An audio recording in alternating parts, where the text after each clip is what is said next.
For most of human history, space and time felt simple. Space was where things happened.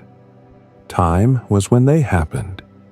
They seemed separate, obvious, and permanent, like the stage and clock of reality. If you asked someone a few hundred years ago what space was, they might point around them. If you asked what time was, they might point to the sun or a ticking clock. Nothing about those answers felt mysterious. Then, physics ruined everything. At the start of the 20th century, scientists believed they had the universe mostly figured out. Newton's laws explained motion. Gravity pulled objects together. Time flowed evenly everywhere, like an invisible river moving at the same speed for everyone. Space was a rigid grid that objects moved through. The universe was predictable, mechanical, and comforting in its simplicity. And then Albert Einstein showed up and quietly dismantled that entire picture. Hi there, and welcome to Sleepy Space Traveler. I'm really glad you're here, and I hope this moment can become a pause in your day. This channel was created as a quiet space for anyone who enjoys falling asleep to calm storytelling, peaceful narration, and soft explorations of science, the universe, and the mysteries around us.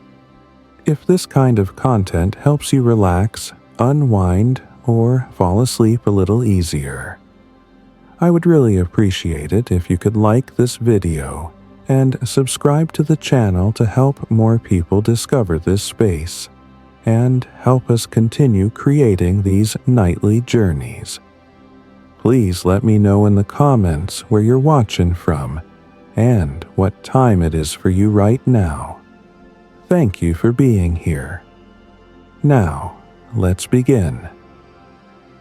Einstein's great insight wasn't that gravity was stronger or faster or stranger than we thought.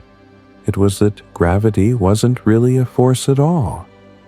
Even more shocking, space and time weren't separate things. They were woven together into a single structure, something physicists now call spacetime. And this structure could bend, stretch, twist, slow down, and ripple. The idea sounds abstract, but its consequences are very real. Time does not pass at the same rate everywhere. Space is not fixed. The universe does not have a single shared now. Even your phone's GPS system has to correct for space-time effects just to tell you where you are. Space-time is not just a theory that lives in textbooks. It is a physical framework that shapes everything from falling apples to orbiting planets to black holes colliding billions of light years away. So, what exactly is space-time? At its most basic level, space-time is the idea that space and time are inseparable aspects of a single reality. You cannot fully describe where something is without also describing when it is. An event, like a lightning strike or a supernova, is defined by both its location and its moment in time. Remove either one, and the description is incomplete. This may sound trivial, but it changes everything. Once space and time are linked, motion through space affects motion through time. Gravity becomes geometry, and the universe stops behaving like a static stage and starts acting like a dynamic participant. A useful analogy is to imagine space-time as a flexible fabric. Objects with mass, like stars and planets, deform this fabric. Other objects move along the curves created by that deformation. They aren't being pulled by an invisible force in the traditional sense. They are simply following the straightest possible paths through a curved space-time. That's why astronauts orbit Earth instead of falling straight down. From their perspective, they are moving straight ahead through space-time. It's space-time itself that curves beneath them. This way of thinking replaces Newton's gravity with something deeper and more elegant. But it also introduces a problem. Spacetime behaves beautifully on large scales, yet breaks down completely in extreme situations. Black holes, the Big Bang, the quantum world. Einstein's equations describe spacetime with incredible accuracy, but they also predict their own failure. At singularities, points where density becomes infinite, the math stops making sense. Time and space collapse into something undefined. That's why spacetime remains one of the greatest unresolved mysteries in physics. We can measure it. We can manipulate equations that describe it. We can detect its ripples. But we still don't know what spacetime actually is at the deepest level. Is it smooth or granular? Fundamental or emergent? A thing or a relationship between things? Does it exist independently, or does it arise from something more basic, like information or quantum entanglement? These questions aren't philosophical distractions. They sit at the center of modern physics. Every attempt to unify gravity with quantum mechanics runs into spacetime. Every theory of the early universe depends on it. Every black hole paradox circles back to it. And yet, spacetime began as a simple idea meant to solve a practical problem. Why the speed of light is the same for everyone. That problem, and how it led to the collapse of absolute space and absolute time, is where the real story begins. In the next part, we'll step back to the moment when scientists realized that space and time could not both stay rigid if light was to behave the way experiments said it did. That realization forced physics to choose between comfort and truth, and it chose truth. The crisis that gave birth to spacetime did not begin with gravity, black holes, or the universe itself. It began with something far more ordinary: light. By the late 1800s, physicists believed they understood waves. Sound waves traveled through air. Water waves traveled through water. Every wave, it seemed, needed a medium, a substance that carried the vibration. Light, being a wave, was assumed to travel through something as well. Scientists called this invisible substance the luminiferous ether, a hypothetical medium filling all of space. The idea made sense. If Earth was moving through this ether as it orbited the Sun, then the speed of light should change depending on the direction it was measured, much like running into or away from the wind. Measuring that difference should have been easy. In 1887, two physicists, Albert Michelson and Edward Morley, built an exquisitely precise experiment to detect Earth's motion through the ether.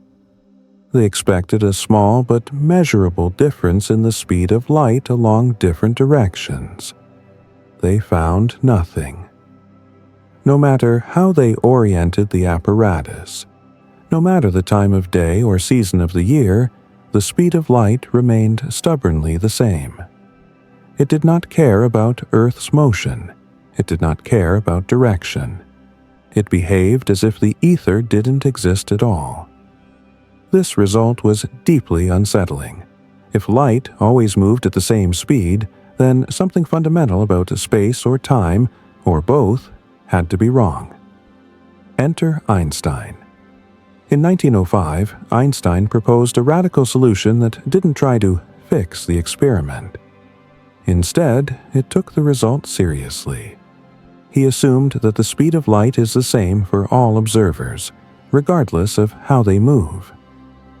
Then he asked a dangerous question. What must the universe be like for that to be true? The answer was not comforting.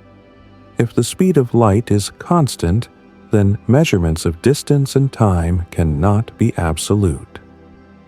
They must change depending on the observer's motion. Time must stretch. Length must contract. Events that seem simultaneous to one observer may not be simultaneous to another. This was not philosophy. It was math, and the math worked. Imagine two people watching the same event from different moving platforms. One is standing still, the other is moving quickly. They both measure the speed of light and get the same number. The only way this can happen is if their clocks tick at different rates and their rulers measure different lengths.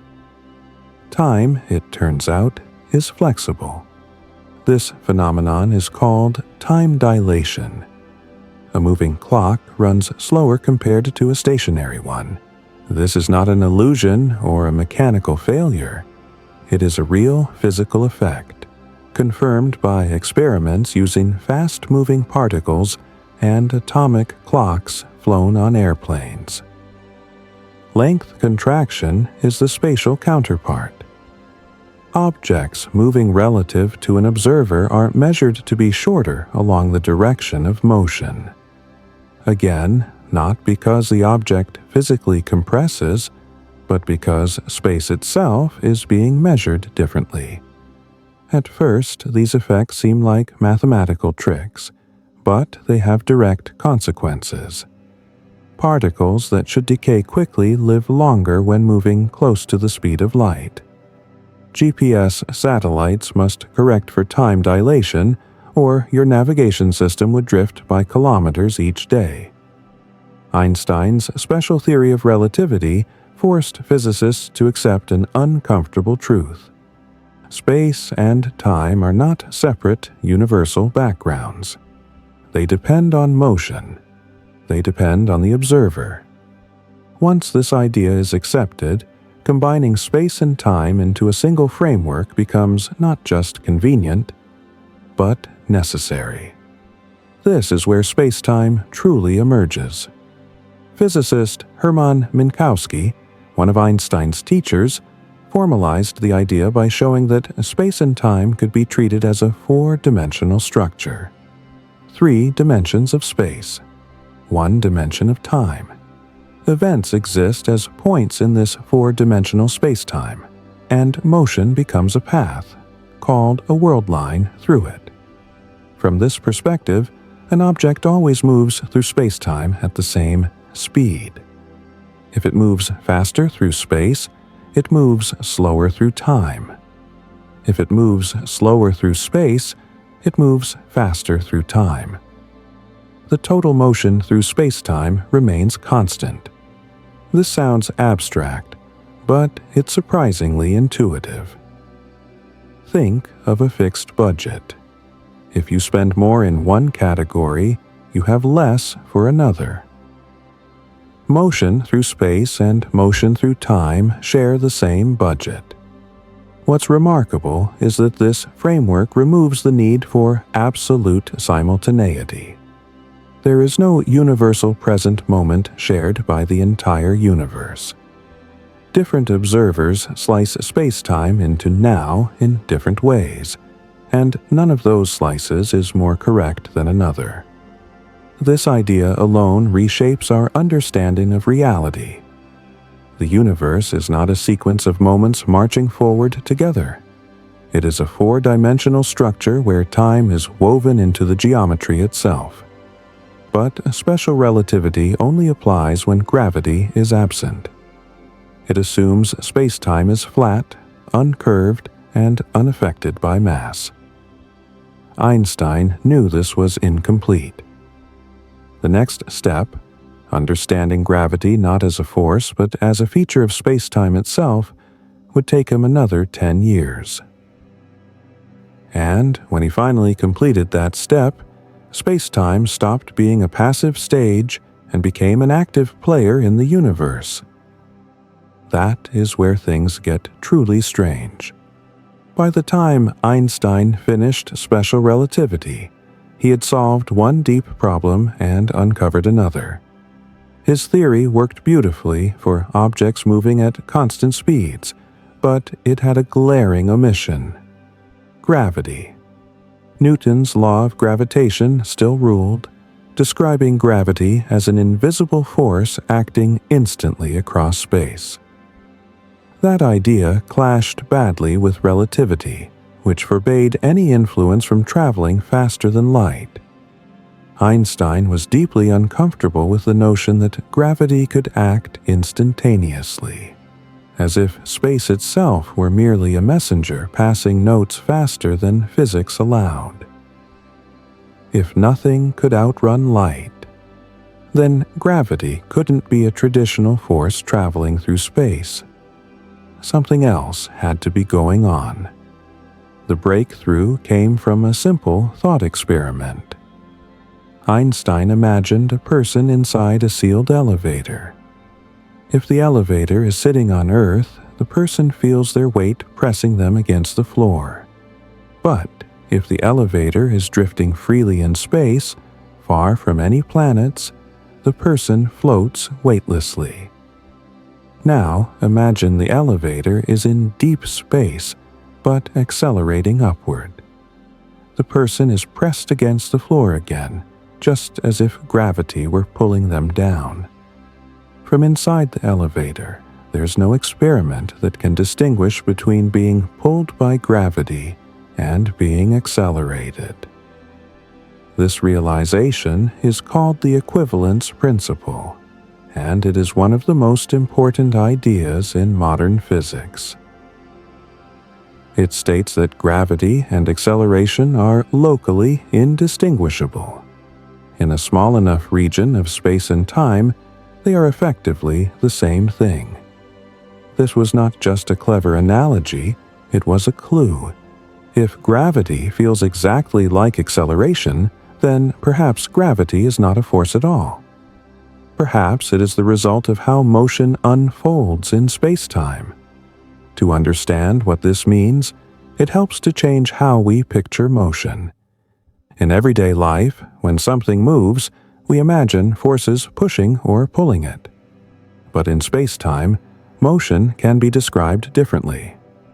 Objects follow the straightest possible paths available to them. These paths are called geodesics. On a flat surface, the straightest path is a straight line.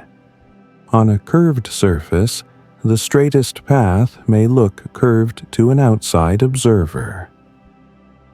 Think of an airplane flying the shortest route between two cities on Earth. On a flat map, the route looks like a curve. On the globe, it is actually the straightest possible path. Einstein proposed that gravity works the same way. Mass and energy, he suggested, change the geometry of space-time itself. They cause space-time to curve. Objects moving through this curved space-time are not being pulled by a force. They are simply following the straightest paths available to them. The classic analogy is a heavy ball placed on a stretched rubber sheet. The ball creates a depression. A smaller marble rolled nearby curves toward the ball, not because the ball pulls it directly, but because the surface is no longer flat. The marble follows the curved geometry of the sheet. This analogy is imperfect. It uses gravity to explain gravity, but it captures the core idea. Geometry guides motion. In Einstein's view, planets orbit stars because space-time around the star is curved. Light bends near massive objects because it is following curved space-time, not because it has mass. Even time itself runs differently in regions of different gravitational strength. This last point was especially shocking. In Newton's universe, time ticks the same everywhere. In Einstein's universe, gravity slows time. A clock closer to a massive object runs more slowly than a clock farther away. This is called gravitational time dilation, and it has been measured experimentally using clocks placed at different heights on Earth. Time, once again, is flexible. To describe this new picture mathematically, Einstein needed tools far beyond classical physics. He turned to differential geometry, a branch of mathematics that deals with curved spaces. After years of intense work, he arrived at the field equations of general relativity. These equations are compact, elegant, and intimidating. But their meaning can be summarized simply.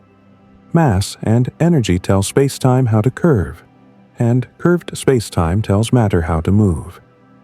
This is the heart of general relativity. The consequences are extraordinary. Spacetime can ripple, producing gravitational waves. It can warp so severely that nothing, not even light, can escape, creating black holes. It can stretch and expand, shaping the evolution of the entire universe. Most importantly, spacetime is no longer a passive backdrop. It is dynamic. It reacts. It evolves. In this picture, the universe is not a collection of objects moving through empty space. It is a single, interconnected structure where geometry and matter are inseparable. Einstein himself was uneasy with some of the implications. He struggled with solutions that implied black holes and an expanding universe. Yet again and again, observations confirmed what the mathematics predicted. Spacetime curvature explained the strange orbit of Mercury. Gravitational lensing was observed exactly as predicted. Time dilation near massive objects was measured precisely. What began as a desperate attempt to reconcile gravity with relativity became one of the most accurate theories ever devised. But general relativity also introduced new mysteries. It describes spacetime as smooth and continuous, while quantum physics, developed around the same time, suggests that nature is grainy and probabilistic at the smallest scales. How can spacetime be both smooth and quantum? What happens to spacetime at the center of a black hole? Did spacetime itself have a beginning? These questions remain unanswered. Once Einstein's idea of curved spacetime was in place, physicists began to realize something startling. If spacetime can curve locally around stars and planets, then it can also curve on the largest scales imaginable. Not just here and there, but everywhere at once. This realization quietly transformed cosmology from a philosophical exercise into a precise scientific discipline. Before general relativity, the universe was often imagined as static and eternal. Stars moved within it.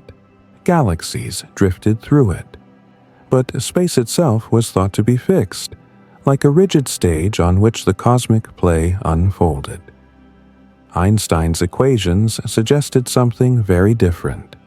They implied that spacetime itself could stretch, compress, ripple, and evolve over time. At first, even Einstein resisted this conclusion.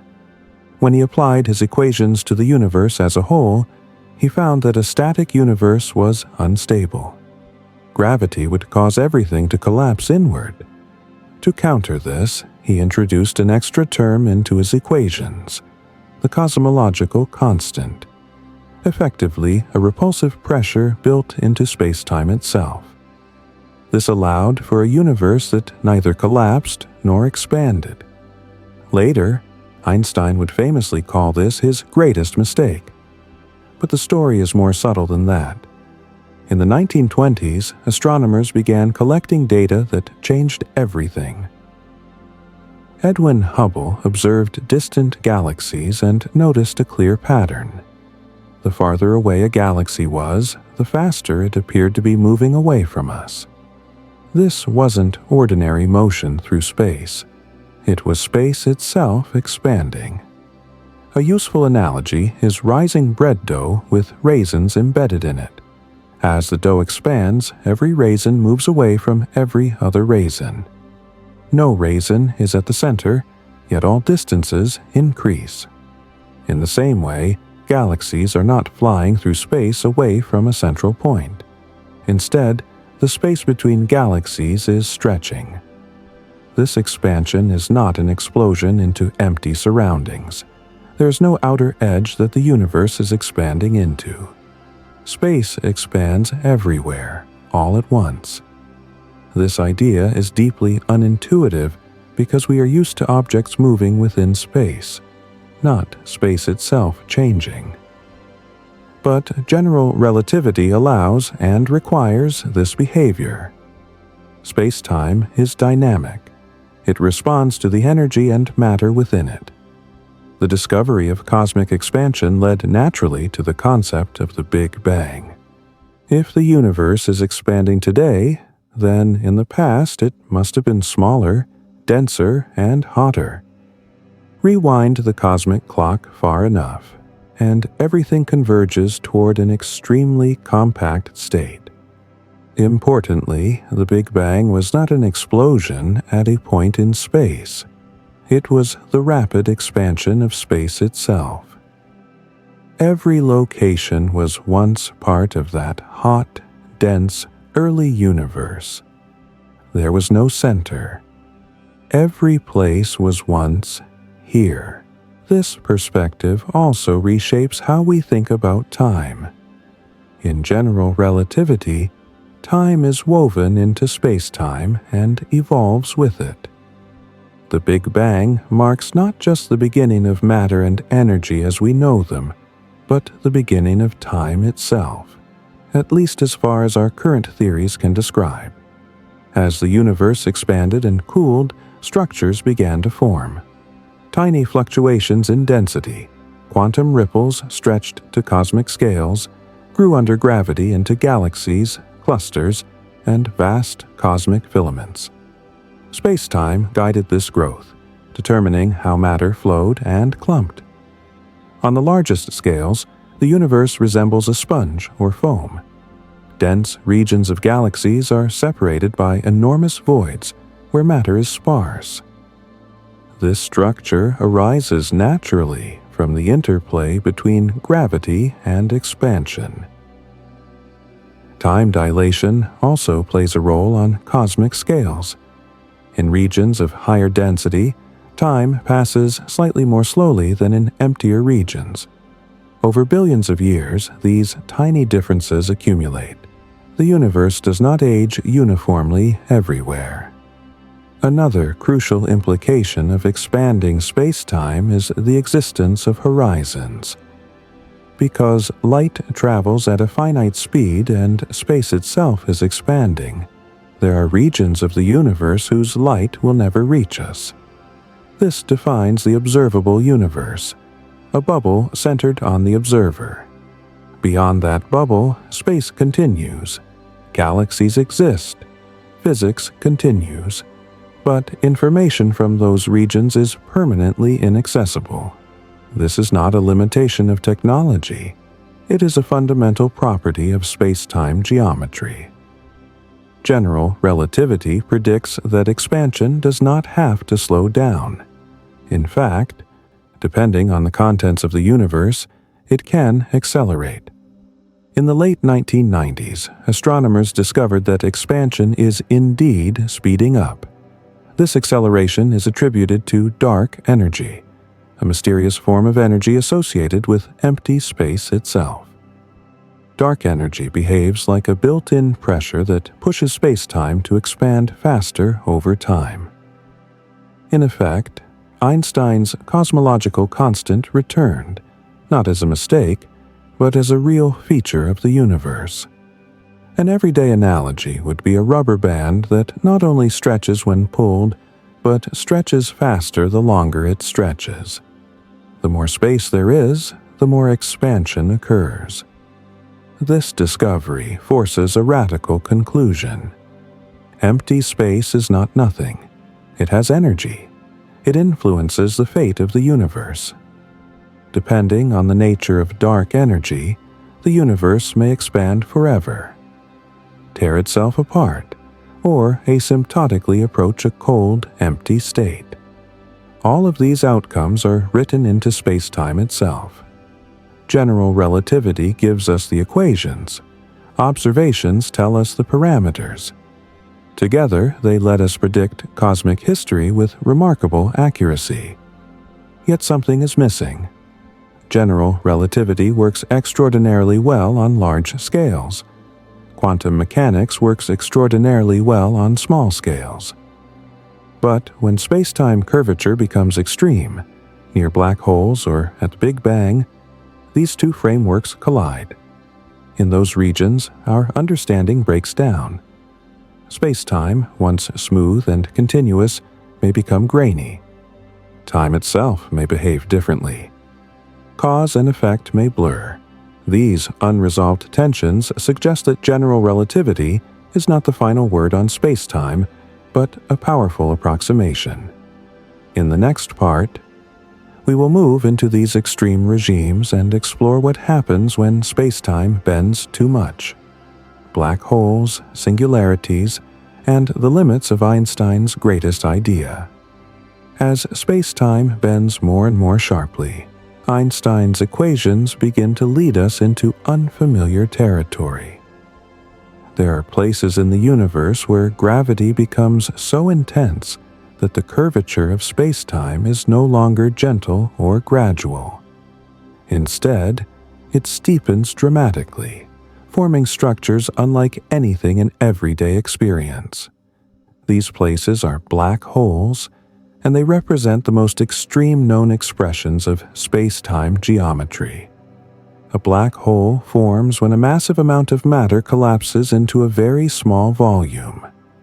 This can happen when a large star runs out of nuclear fuel. Without the outward pressure produced by fusion, gravity wins. The star's core collapses inward, compressing matter beyond anything we can recreate on Earth. The result is a region where spacetime curves so steeply that even light cannot escape. It's important to emphasize that a black hole is not an object sitting inside space like a rock in a river. It is a region where spacetime itself is shaped in an extreme way. The surface of a black hole, called the event horizon, is not a physical boundary. It is a geometric one. It marks the point beyond which all possible paths through spacetime lead inward. An analogy helps here. Imagine spacetime as a flowing river. Far upstream, the water moves slowly, and you can swim against it. As you move closer to a waterfall, the current strengthens. Eventually, you reach a point where the water flows faster than you can swim, no matter how hard you try.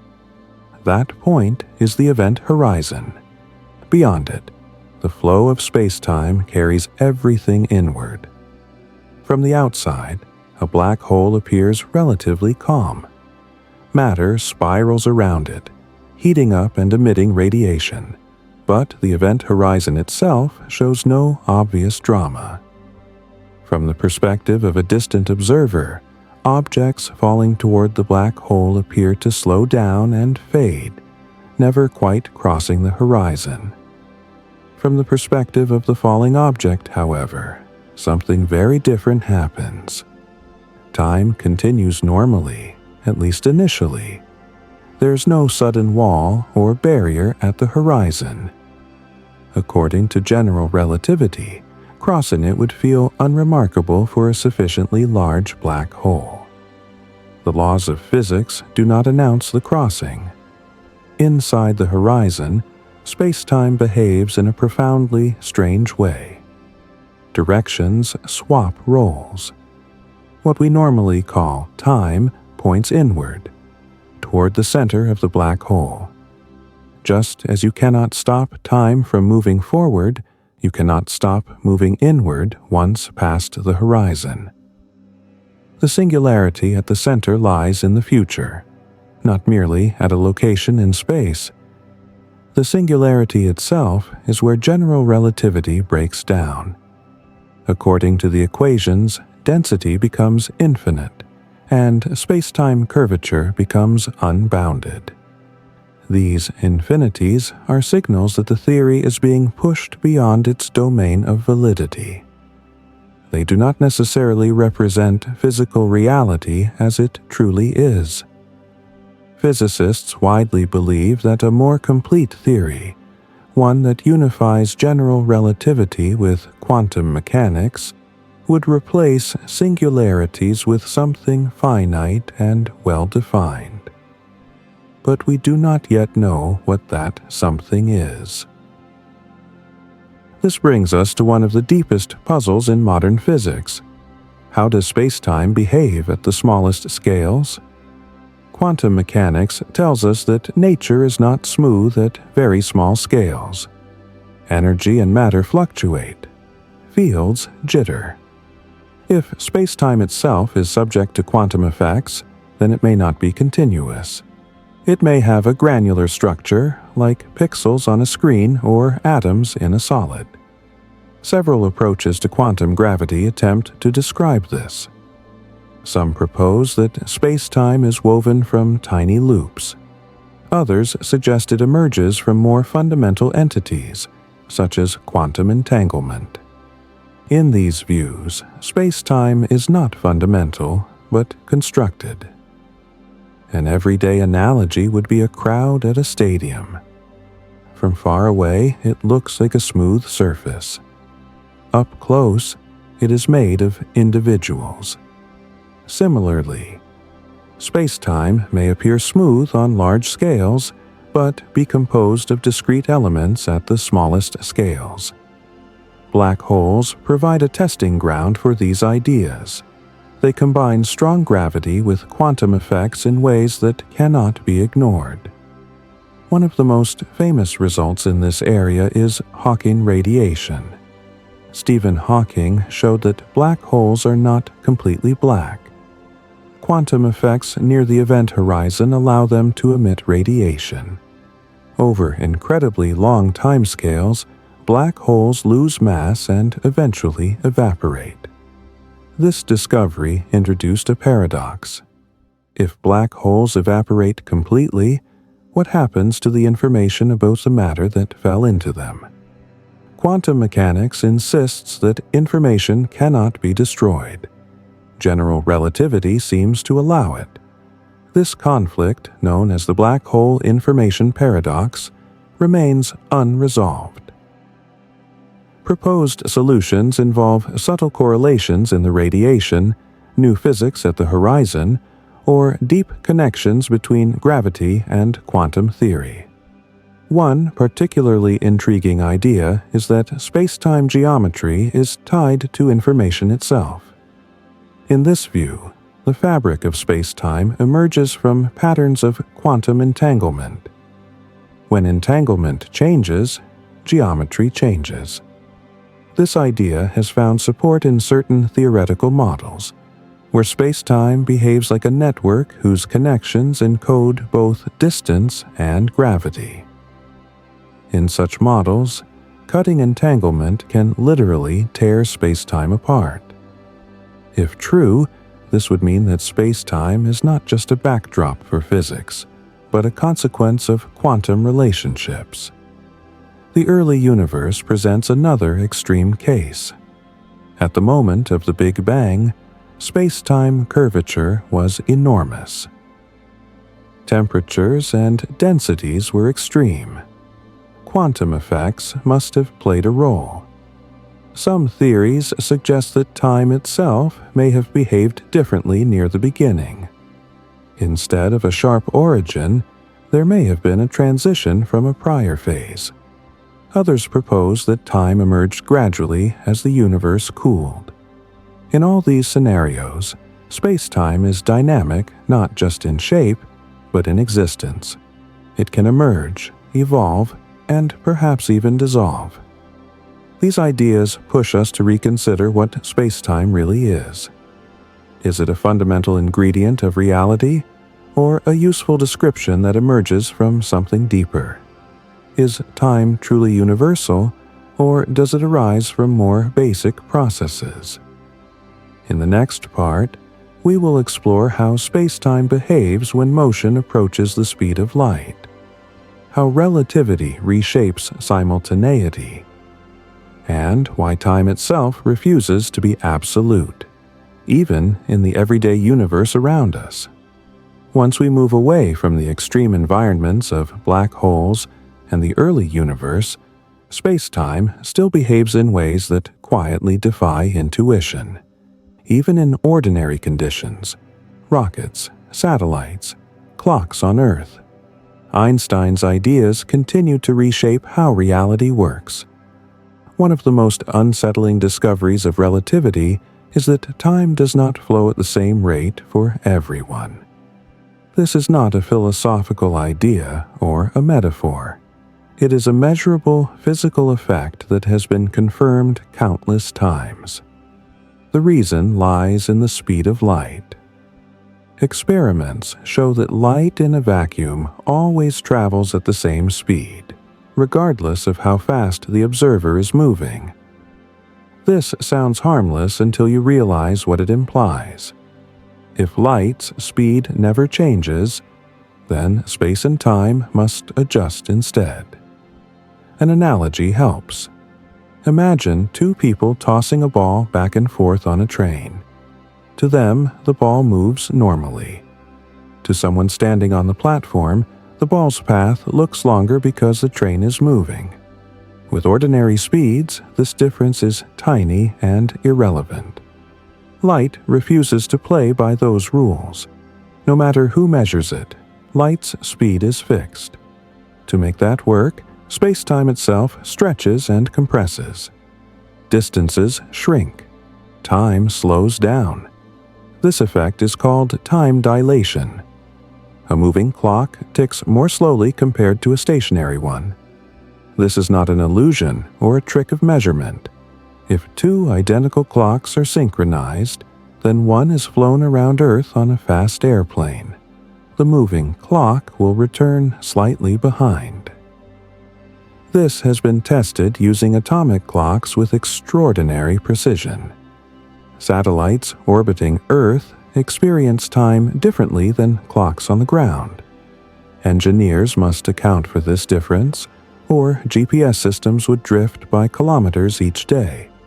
Time dilation also depends on gravity. A clock closer to a massive object ticks more slowly than one farther away. This is gravitational time dilation, and it follows directly from spacetime curvature. Think of spacetime as a stretched fabric. Near a massive object, the fabric dips more deeply.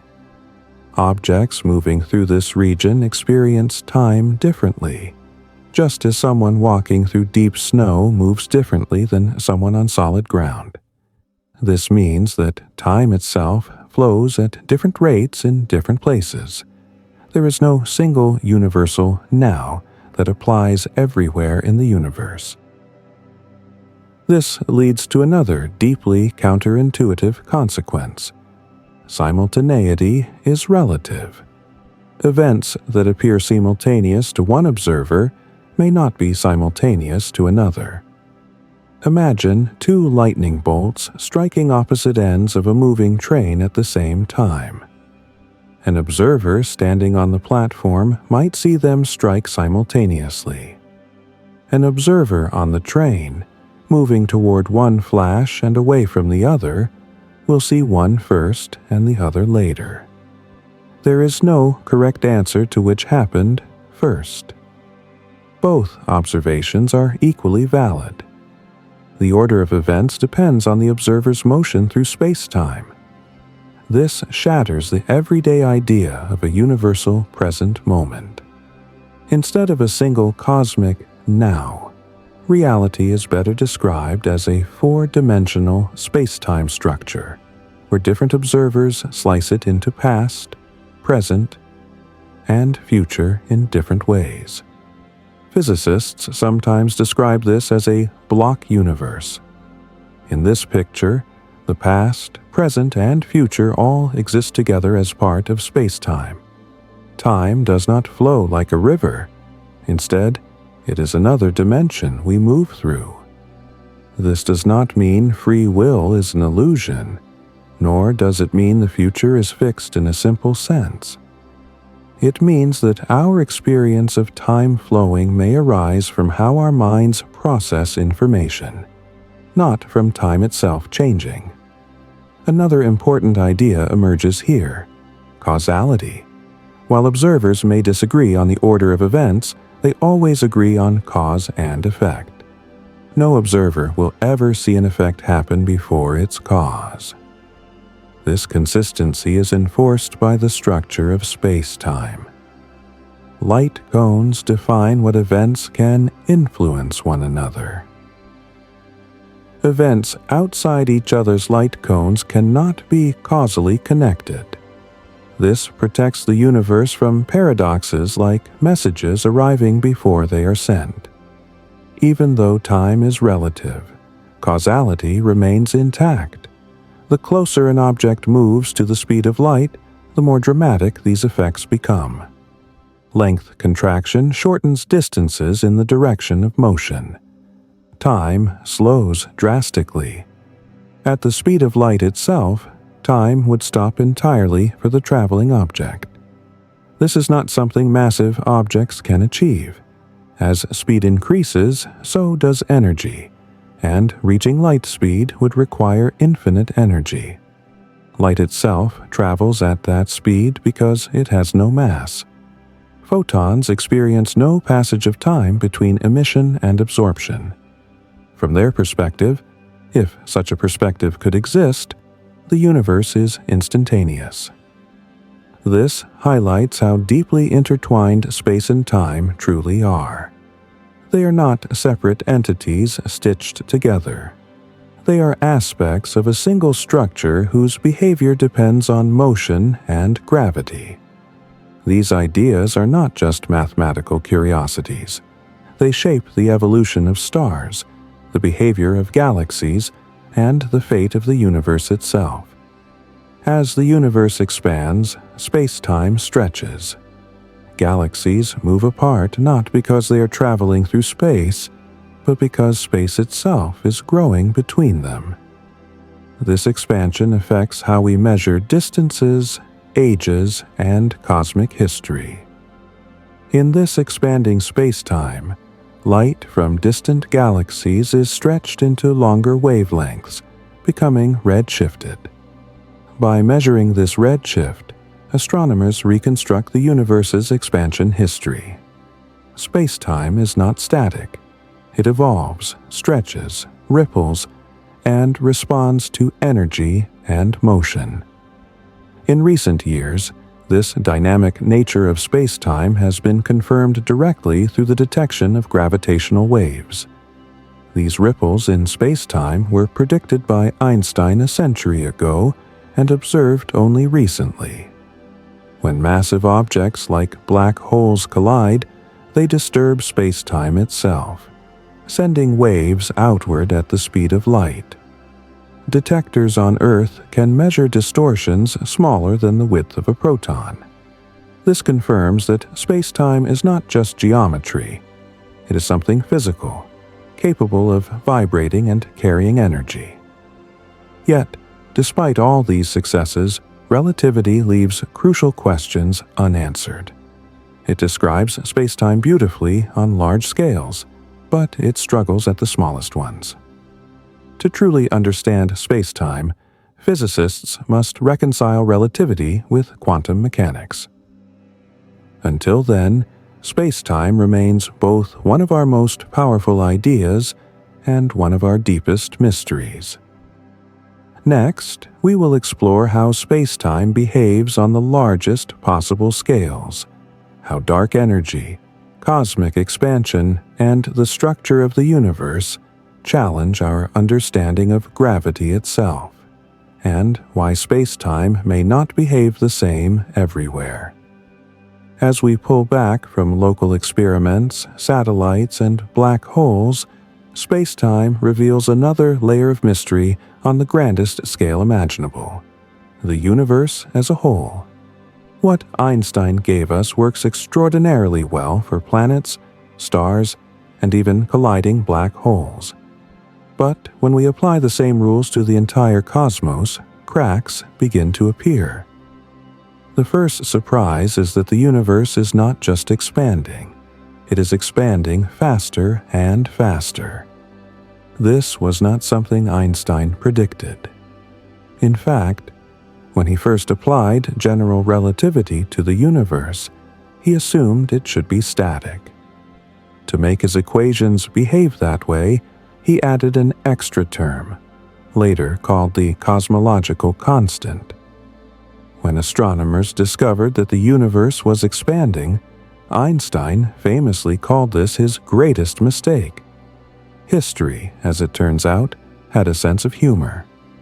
In the late 1990s, astronomers studying distant supernovae made a shocking discovery.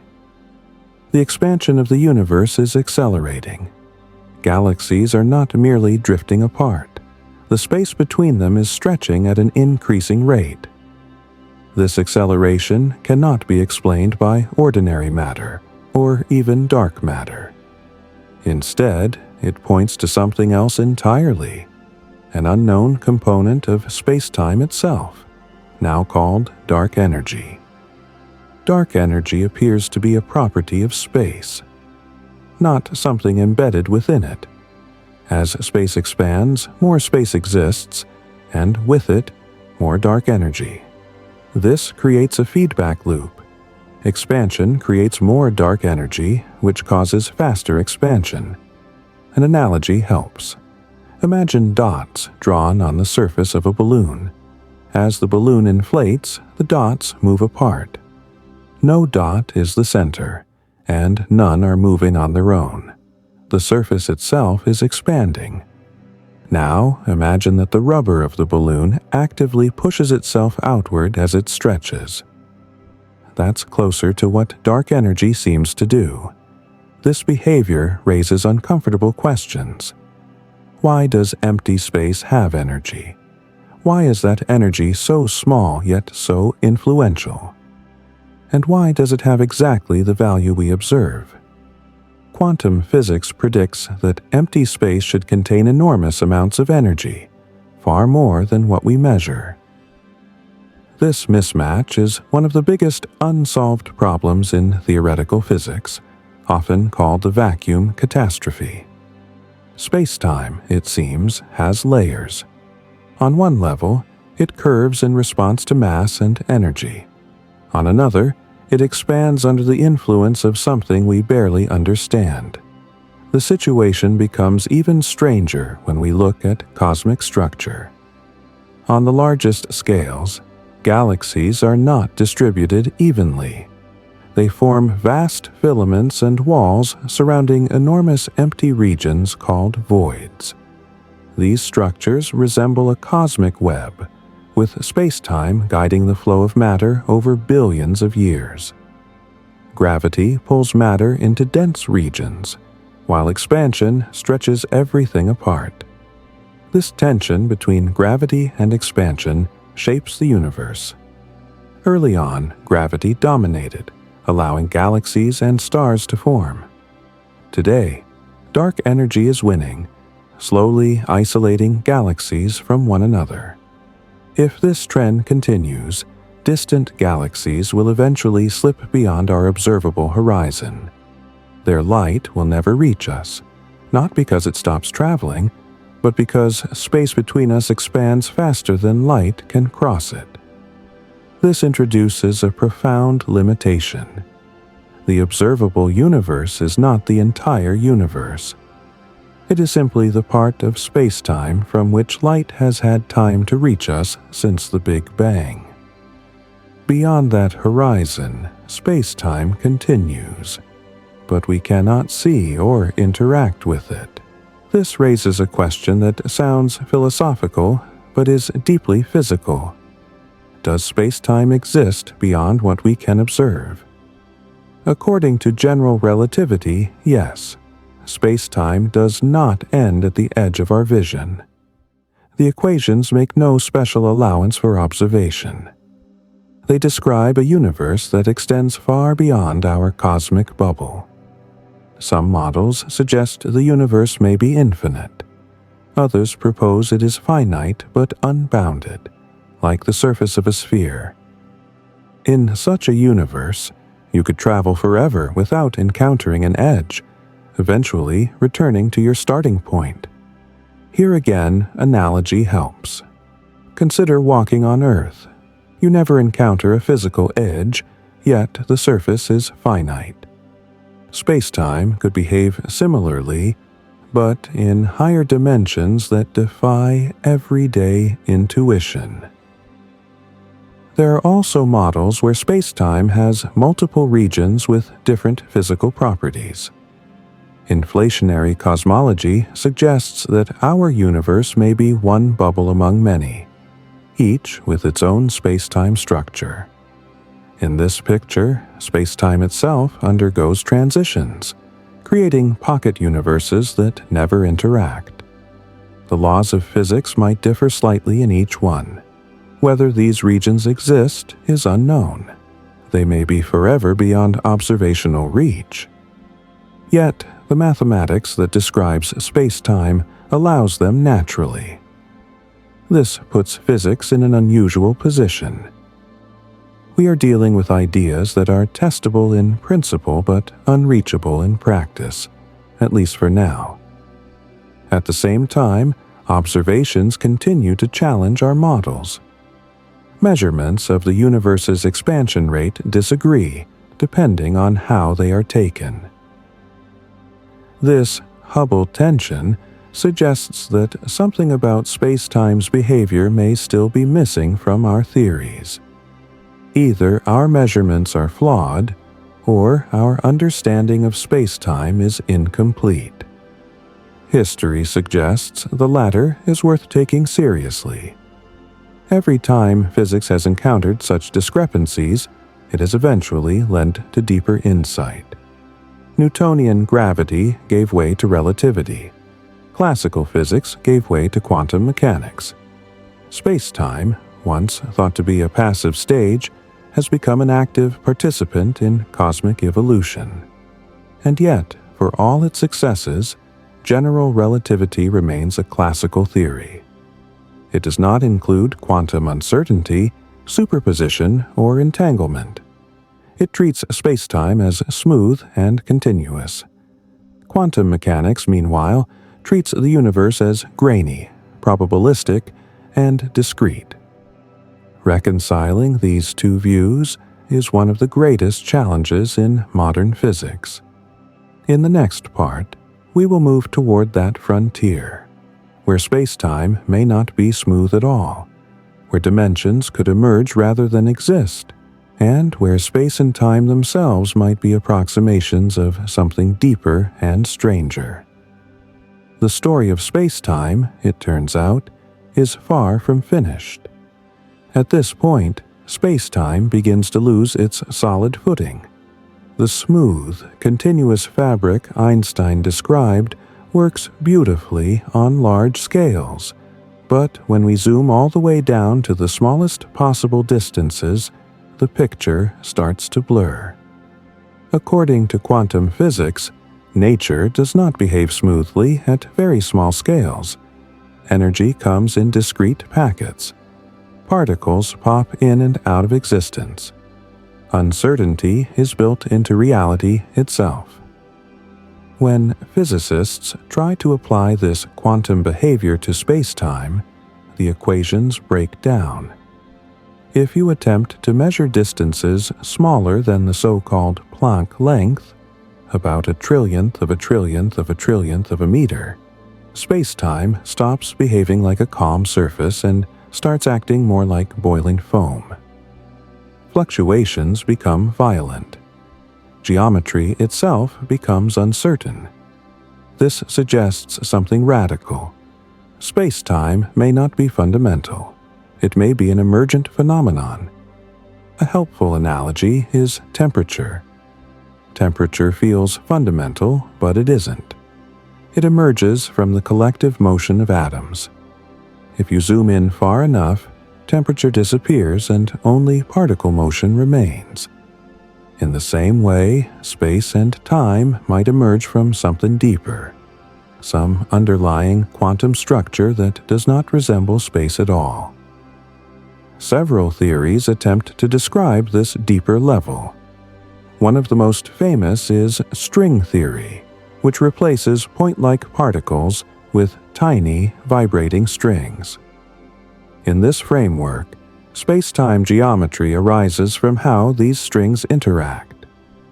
Another approach, loop quantum gravity, suggests space-time itself is made of tiny loops woven into a network. Instead of being continuous, space comes in discrete parts, like pixels on a screen. Then there are even more radical ideas. Some physicists propose that space-time emerges from information itself. In this view, the universe is not made of matter and space, but of relationships between bits of information. This idea has gained traction through a surprising connection between gravity and thermodynamics. Black holes, for example, behave like thermal objects. They have temperature, entropy, and obey laws similar to those of heat engines. The entropy of a black hole is proportional not to its volume, but to the area of its event horizon. This suggests that the information content of a region of space may be encoded on its boundary, like a hologram. This holographic principle implies that the universe may be describable in fewer dimensions than it appears. The familiar three dimensions of space could be emergent, not fundamental. A simple analogy helps. Think of a 3D image projected from a flat holographic plate. The depth you see is not really there. It emerges from encoded information on a surface. If space-time works the same way, then what we experience as space could be a projection of deeper, lower-dimensional physics. This idea is not just philosophical. In certain theoretical models, gravity emerges naturally from quantum entanglement.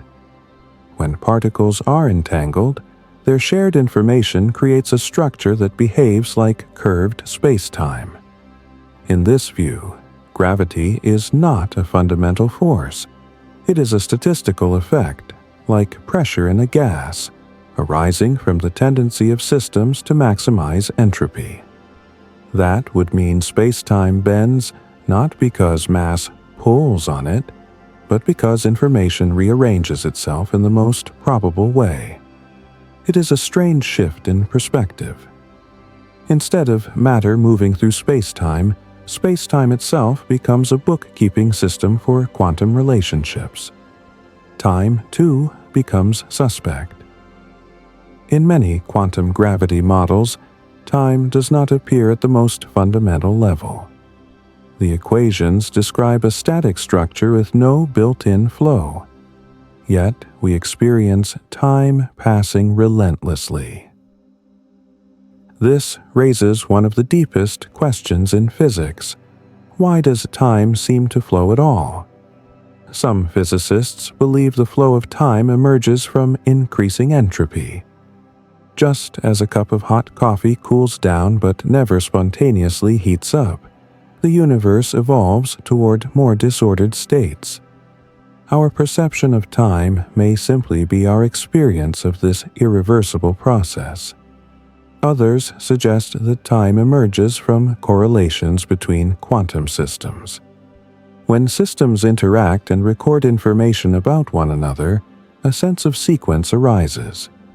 In this picture, time is not a universal background, but a local, relational phenomenon.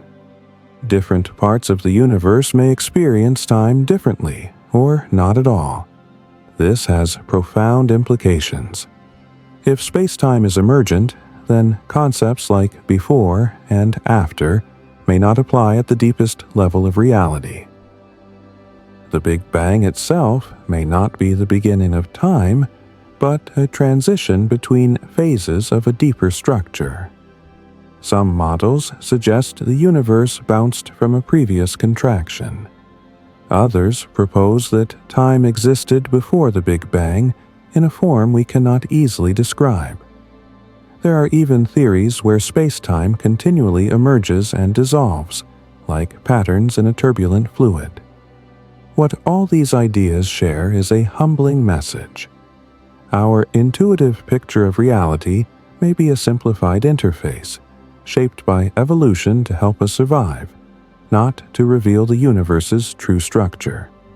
Space-time feels solid and continuous because that is how our brains interpret the underlying physics.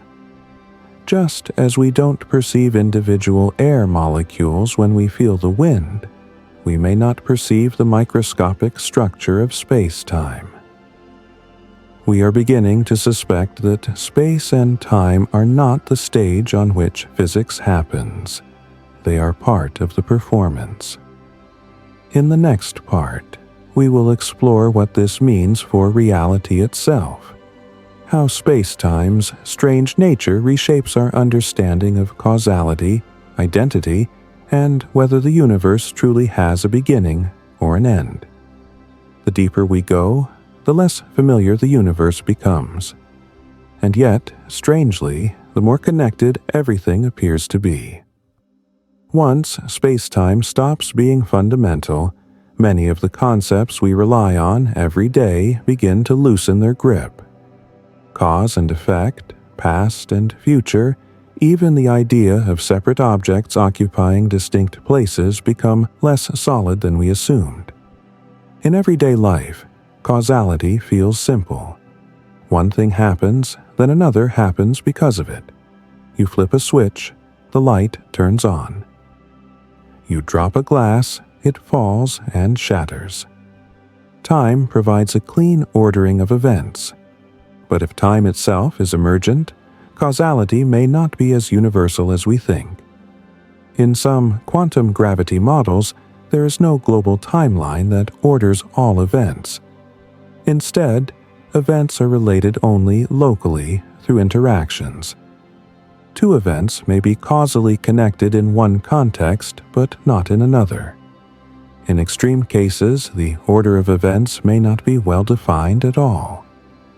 This is not just theoretical speculation. Experiments in quantum mechanics have already demonstrated situations where it is impossible to say which of two events happened first. These are called indefinite causal order experiments, and they suggest that causality itself may be flexible at the quantum level. If spacetime emerges from quantum relationships, then causality might also emerge from patterns of interaction rather than existing as a built-in rule. A helpful analogy is traffic flow. There is no single traffic law embedded in the road itself. Instead, patterns of motion emerge from interactions between drivers, signals, and infrastructure. Under normal conditions, everything looks orderly. Under extreme conditions, that order can break down. The universe may behave the same way. This has implications for identity as well. In a space-time-based view, objects persist through time. You are the same person today as yesterday, because you occupy a continuous world line through space-time. But if space-time is emergent, then persistence may be more about information than location. What makes you you could be the continuity of patterns, memories, structures, relationships, not a continuous path through an underlying space. Some physicists and philosophers suggest that objects are better described as processes rather than things. A whirlpool in a river is not a fixed object made of specific water molecules.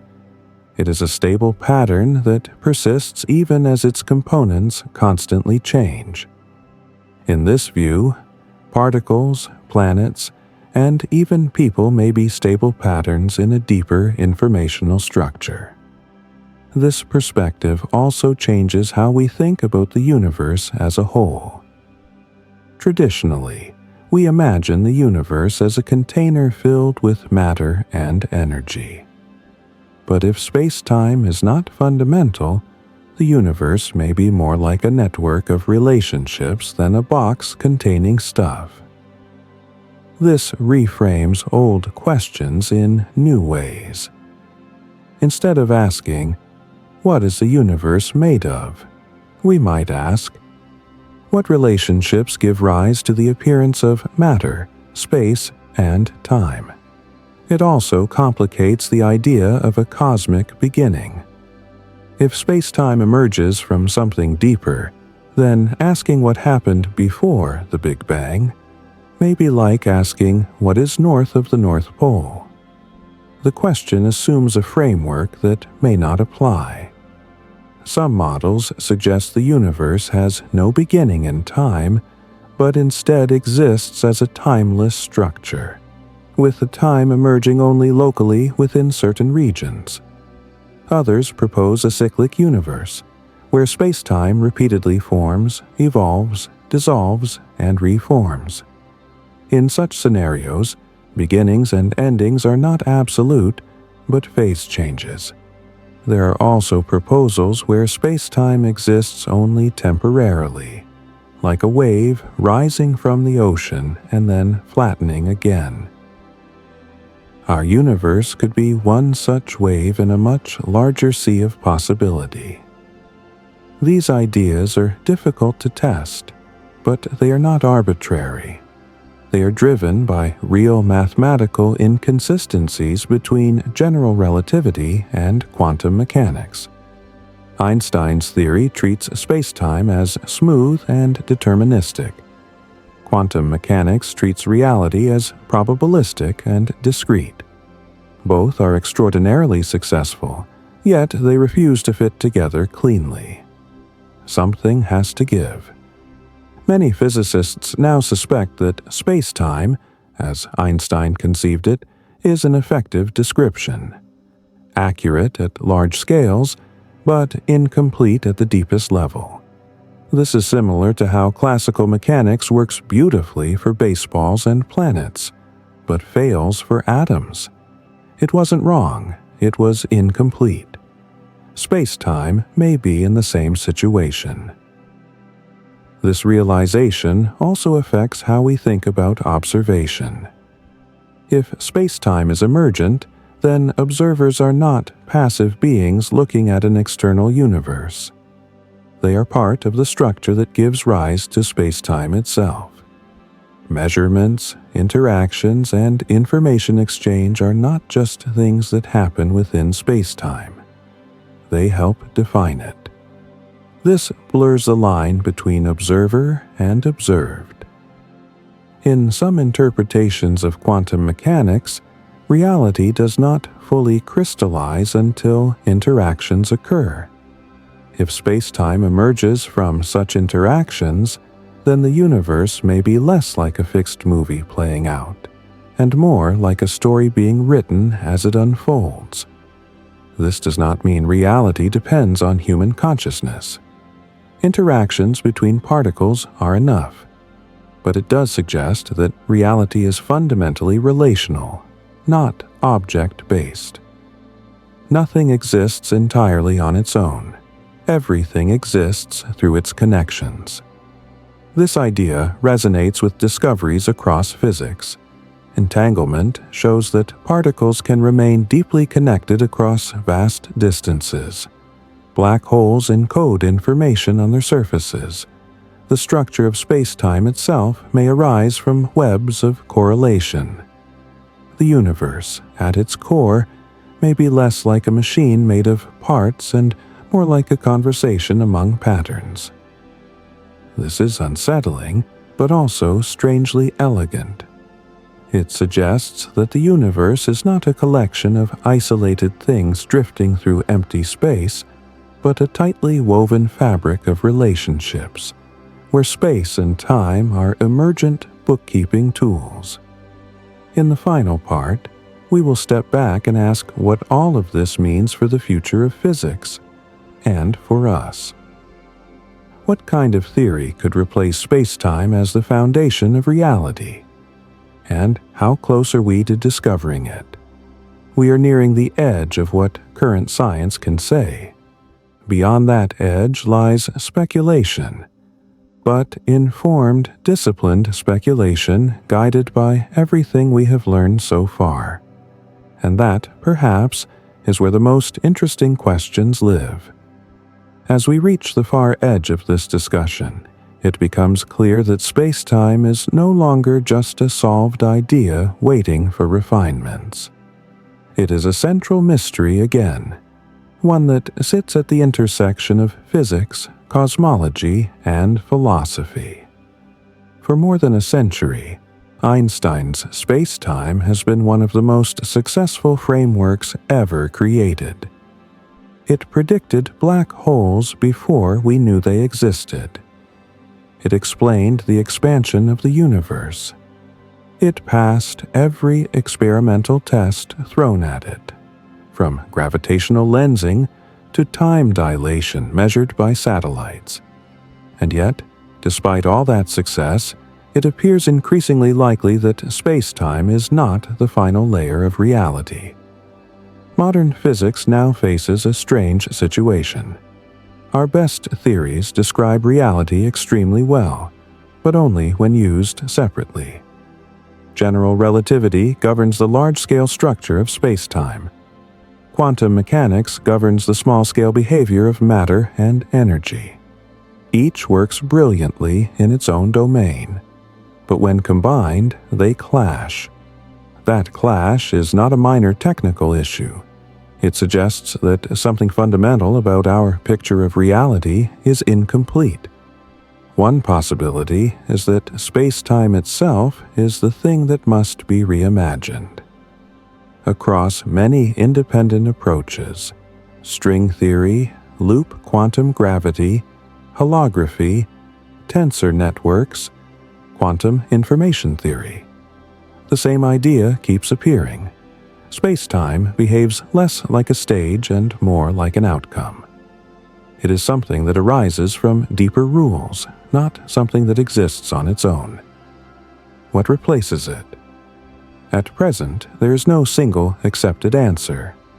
Instead, there are families of ideas, each capturing part of the truth. Some suggest that information is fundamental. Others propose networks of quantum relationships.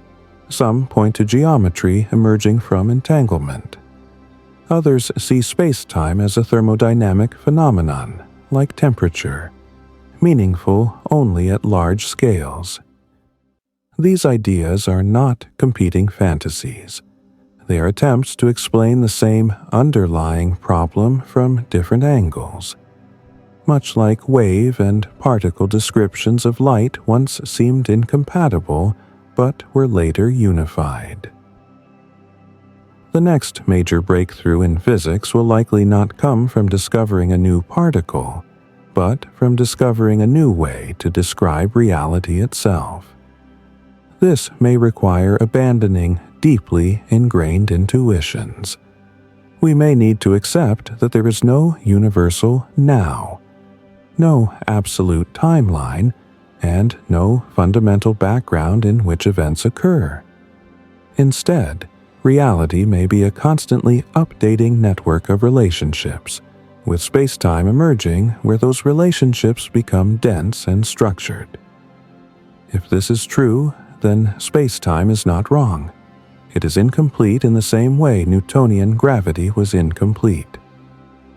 That realization also reshapes how we think about humanity's place in the universe. We often imagine ourselves as small creatures moving through a vast, indifferent space-time. But if space-time is emergent, then we are not merely passengers within it. We are patterns within the same underlying structure that gives rise to space and time. Our measurements, technologies, and theories are not external tools probing the universe from the outside. They are expressions of the universe studying itself. This is not mysticism. It is a natural consequence of a relational universe. Looking forward, experiments may soon begin probing these ideas directly. Observations of black hole mergers, gravitational waves, quantum simulations and early universe signals could reveal subtle deviations from classical spacetime predictions. Future theories may describe reality without spacetime at the most fundamental level, with spacetime appearing only when conditions allow. If that happens, physics will undergo another conceptual revolution, one as profound as Einstein's original insight. And, like all revolutions in science, it will not erase what came before. It will explain why the old ideas worked so well and where their limits lie.